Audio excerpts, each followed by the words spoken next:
Hi, I'm Tim Benedict, and we're going to be talking about Cynthia Lord's rules. And I just want to start off by saying that I really enjoyed this book. I thought it was a pleasurable read amidst all of our academic reading. I thought it was very poignant.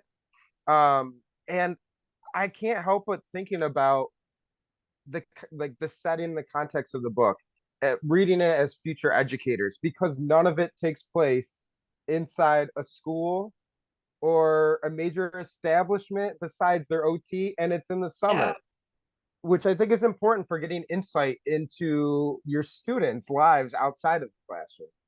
You know what, Tim, that is definitely something that I pointed out too, in my notes about it, was that, it's that home life that we're getting a glimpse of, but that is important to us as educators because we are going to have students, in our class. We have a fellow classmate that in our own class that is touched by this. So we should Mm-hmm. expect that in our classrooms, especially class sizes as large as yours, that there's going to be somebody affected by autism. So I think it was really important. It helped build empathy.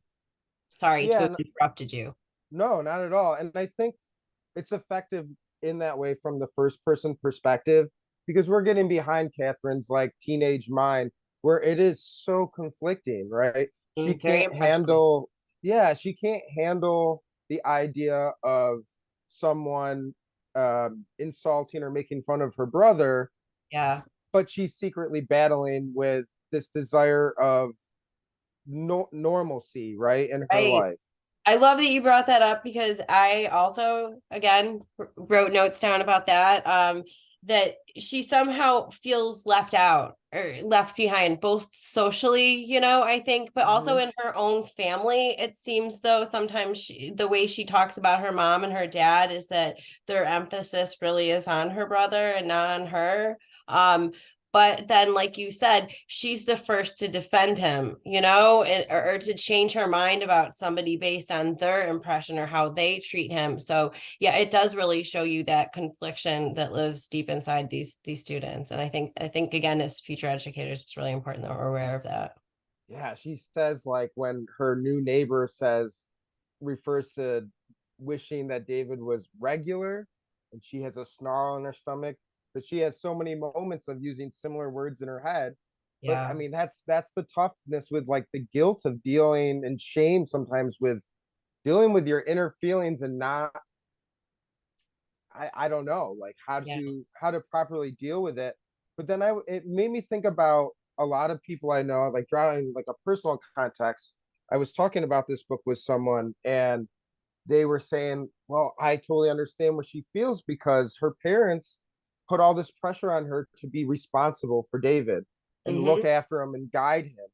But and that's a nice thought, but it leaves little space and so much pressure on her to like overcompensate for what they see might be, not a shortcoming, but like you need to be almost perfect because you need to be protecting him while also being an individual yourself. And as a teenager or kid, that is, I mean, They're really forcing her to grow up faster mm-hmm, than she should. Yeah.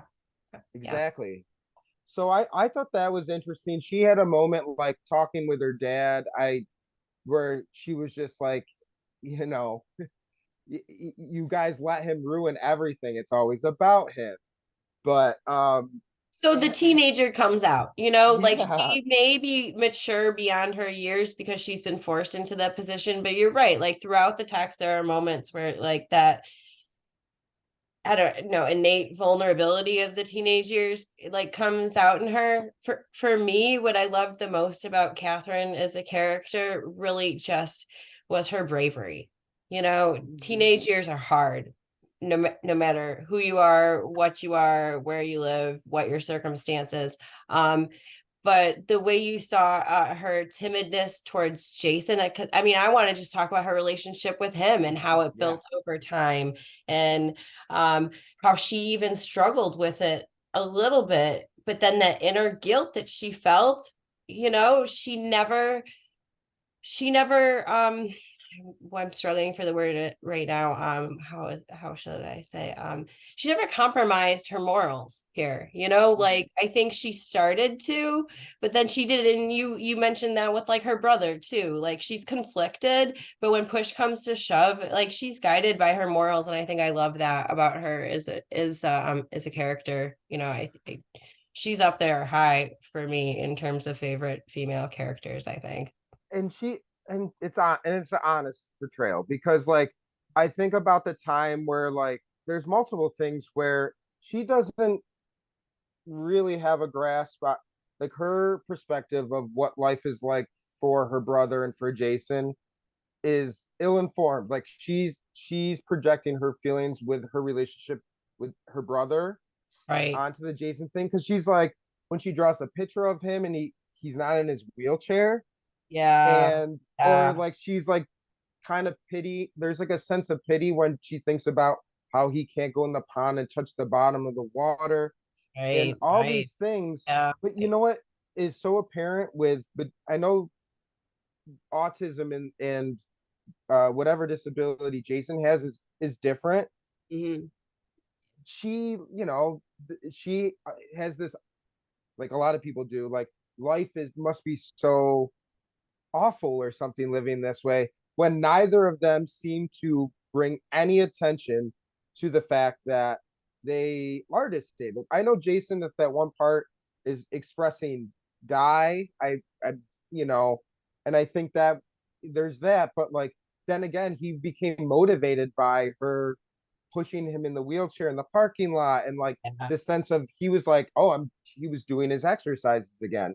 And I Yeah. think that Gave him a and sense this of is like a purpose. culminating point for me on what another reason why I really love this is that this story wasn't supposed to be this huge elaborate like life it is a profound life-changing moment but it's not this clear huge resolution. It's a learning moment, right? Like her the way it ends with her and David and like her kind of apologizing with Jason and getting a new outlook.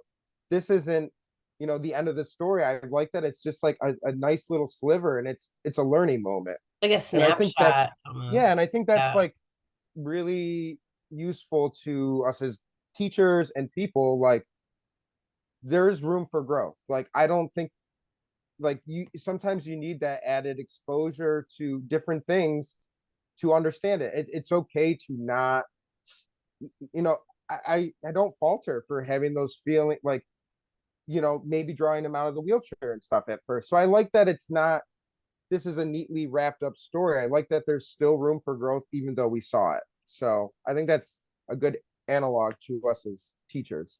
I think it shows that she's not perfect too, you know? Like, I mean, because she definitely exhibits a lot of really great character traits, but no, you're right. She wrestles with so much of it too because she wants to be normal as but Mm-hmm. what is normal, and I think this was so great. I think like personal connections to me was where I struggled maybe a little bit more with this just because I don't have a whole lot of familial connections, but last year I did work as a one-to-one aide with a student who was on the spectrum, and so one personal connection that I made to this, it seemed a very like trivial detail, although it was kind of important, was how David would communicate with her, that Toad and Frog, because Mm-hmm. I had a student and it didn't make so much sense to me last year. I learned how to speak her language, but I still didn't fully understand her language until I read this book, that's what she was doing. She was expressing her emotions to me as best as she could, the way that she heard them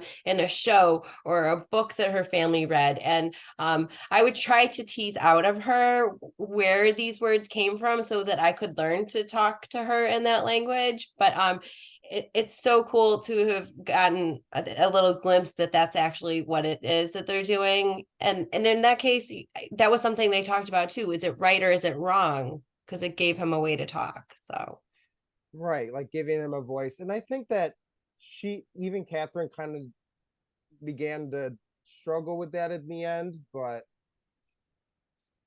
yeah, I don't know. It's